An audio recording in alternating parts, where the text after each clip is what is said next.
성경 속 사람 이야기의 12번째 이야기입니다.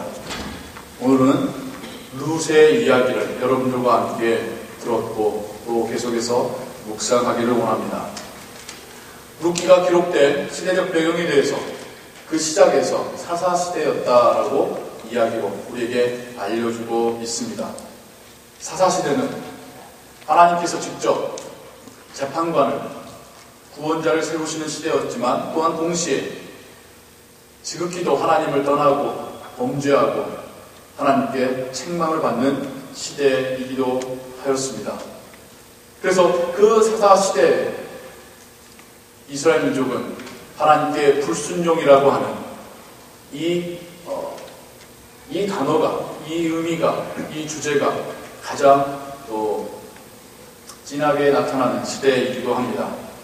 룻기의 시대적 배경이 이스라엘 민족이 하나님 앞에 불순종하며 또한 하나님 앞에 책망받았다라고 하는 그 말하진 않지만 그 시대적 배경을 성경은 우리에게 먼저 알려주면서 이야기를 시작합니다. 그리고나 한 가정에서 일어났던 일들을 아주 드라마틱하게 마치 연극을 보는 것 같은 그런 느낌이 들게끔 기록을 해놓았죠. 이 룻기 앞에 있는 사사기나 룻기 뒤에 올 사무엘서를 보면 한 가정보다는 부족이나 훨씬 더 큰 그 나라를 바라보며 그 민족을 바라보며 하나님께서 주시는 메시지들이 주로 기록이 되었는데 이 룻기만큼은 그 큰 이야기 사이에 하나님께서 그 한 가정에도 어떻게 역사하시는지 그 역사하심을 통하여서 지금 이스라엘 민족 전체에게 또 오늘 그 말씀을 묵상하는 우리에게 어떤 메시지를 주시는지를 그곳에 담아 놓으셨습니다. 여러분도 잘 아시다시피 나오미와 그 남편이 베들레헴을 떠나서 모압 지방으로 갑니다. 베들레헴이라는 단어 자체가 빵의 집이다 라고 하는 그 고향을 떠나서 모압으로 갑니다. 하나님께서 원치 않아 하시는 땅, 하나님을 섬기지 않는 땅으로 갑니다. 이야기의 시작부터 빵의 집에서 오히려 빵을 찾아서 다른 지역을 떠나는 그런 모습의 이야기가 시작이 됐죠. 오늘날 세상 사람들의 모습이 그러하죠. 희망을 찾지만, 기쁨을 찾지만 기쁨과 위로와 소망이 되시는 하나님을 떠나 세상으로만 나아가는 우리의 모습을 그들에게서 보는 것만 같습니다. 10년이 채 안 돼요. 남편과 두 아들 모두를 잃습니다. 한 집안에 3명의 홀로 된 여인들만 남습니다. 모든 것을 잃은 그 상태에서 나오미는 이제는 고향으로 돌아갈 것을 결심합니다. 두 자부가, 두 며느리가 눈에 밟히죠. 데려간다고 그들을 잘 케어할 자신도 없지요. 특별히 유대민족도 아니고 모압 여인들이기 때문에 자기의 고향을 떠나서 유대인들만 사는 그곳에 갔을 때에 그녀들이 받을 그 어려움, 그 홀대, 그거 생각할 때에 나오미가 차마 그들을 데려갈 용기가 나지 않습니다. 돌아가라. 너희들의 어머니 집으로 돌아가서 새로 제가해라. 너희들의 새로운 남편에게 위로를 받아라. 너희들의 백성에게, 너희들의 민족에게, 너희들의 신에게로 돌아가라. 그분만 보면 나오미가 왜 나쁜 시어머니는 아니었던 것 같아요.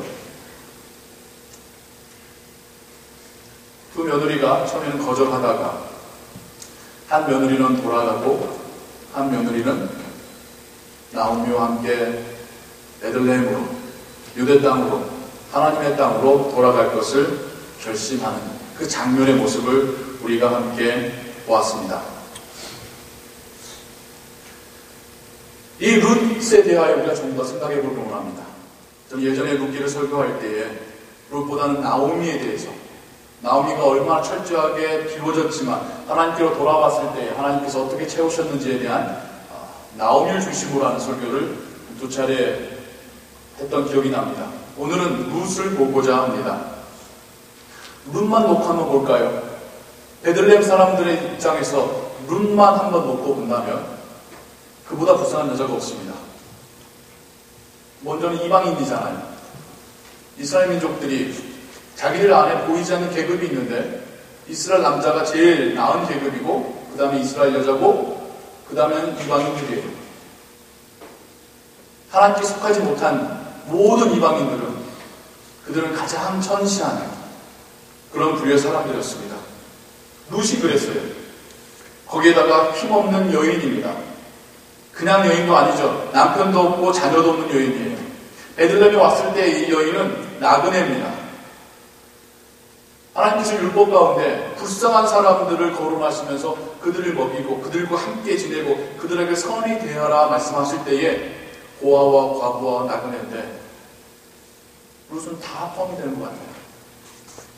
재산이 있기를 합니까? 육체적인 힘이 세기를 합니까? 특별히 베들레헴 땅은 자기가 믿고 의지할 아무도 없는 땅입니다. 그럼에도 그녀는 자기의 고향이 아니라 시어머니의 고향 베들레헴으로 함께 갈 것을 결단하죠. 그러면서 정말 놀라운 고백을 합니다. 여호와가 이제 나의 하나님이시고 이스라엘 민족이 나의 민족입니다. 모압의 신들이 나의 신, 모압 사람들이 나의 민족이 아니라 이제는 어머니의 하나님이 나의 하나님이요 어머니의 사람들이 내 사람들입니다 라고 하는 놀라운 고백을 합니다. 그녀의 인생 가운데 가장 밑바닥에 처했을 때에 아무것도 가진 것이 없은 그때에 그녀의 입술에서는 놀라운 고백이 하나님께 들려집니다. 우리가 이것을 어떻게 이해할 수 있을까요? 우리 콩글리시로 이게 립 서비스입니까? 시어머니 기분 좋으라고 하는 소리일까요?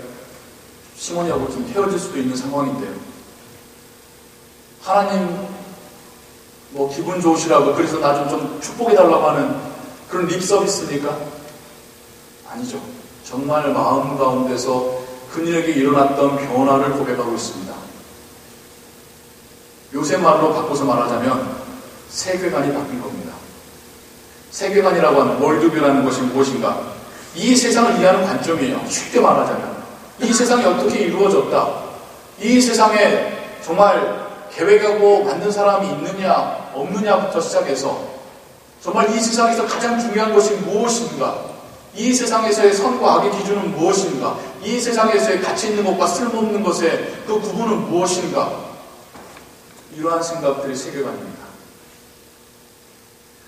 모압의 신을 섬기던 때와 여호와를 믿을 때의 세계관은 다를 수밖에 없습니다.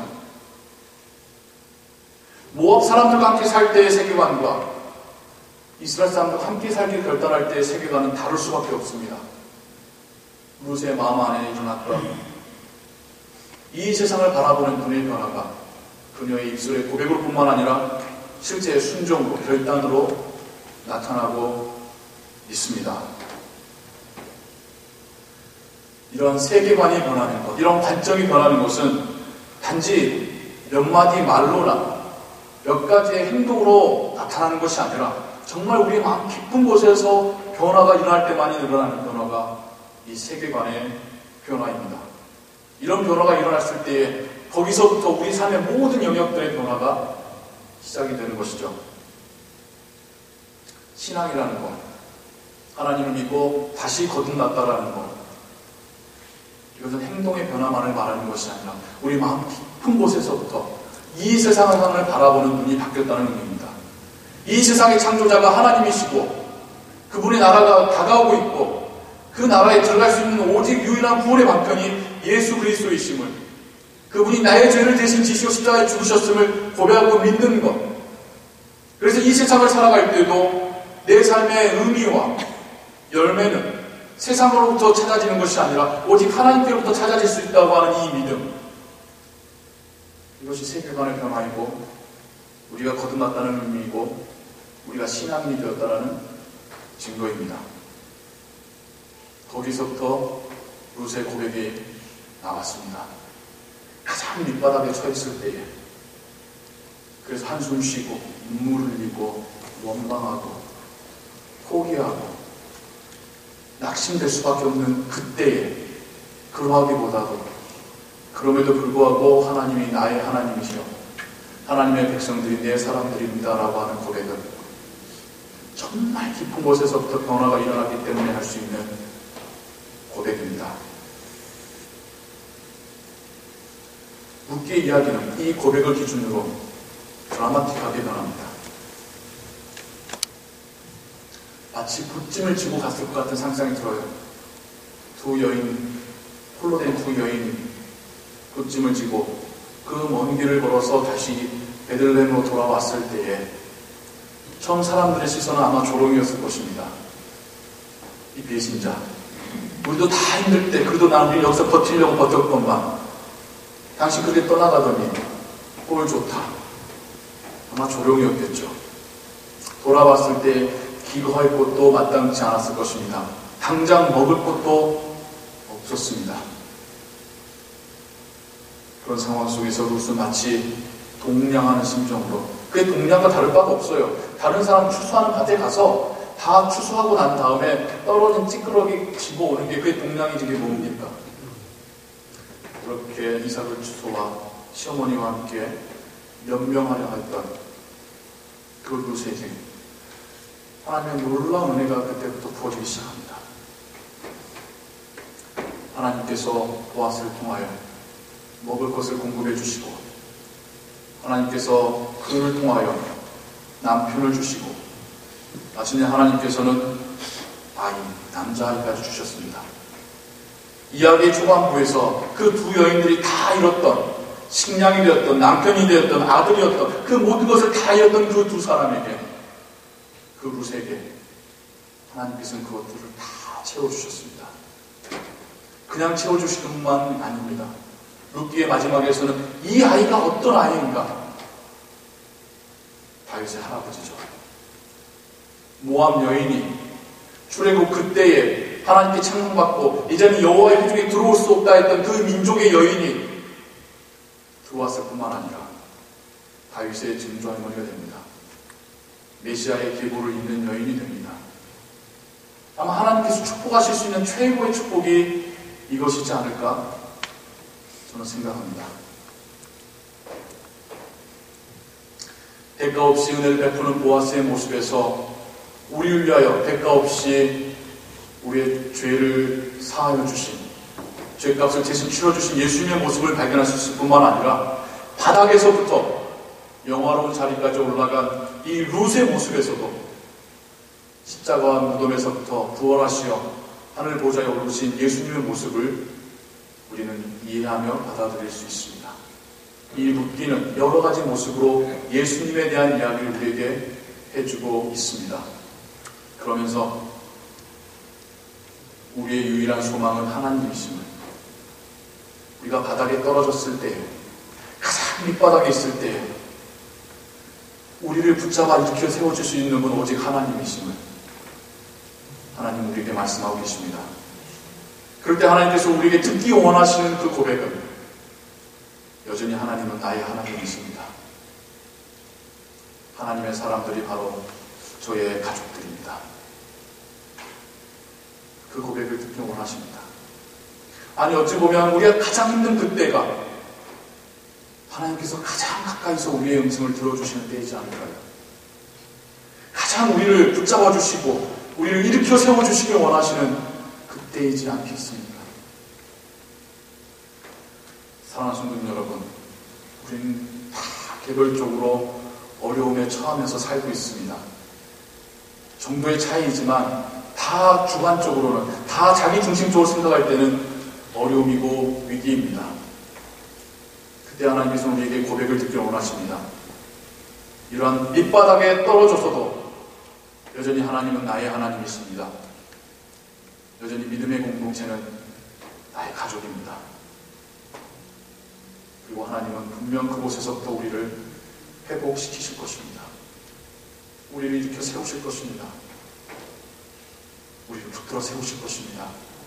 오직 하나님께만 그 은혜와 그 능력이 있음을 믿으시기 바랍니다. 우리가 믿을 것은 하나님밖에 없습니다. 우리 손에서 세상의 것을 놓고 주님 손 붙잡으시기 바랍니다. 힘들 때일수록 하나님을 의지하시기 바랍니다.